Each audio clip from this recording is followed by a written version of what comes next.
Hey guys, welcome back. So in this video, we're going to speak about comments in Excel VBA.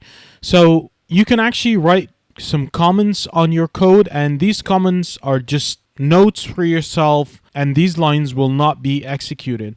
So to write a comment, you just need to put a single quote and then start writing whatever you want to write. And then it's going to get a green color, as you can see here, and this is a comment. So any green line will not be executed because it's just a comment.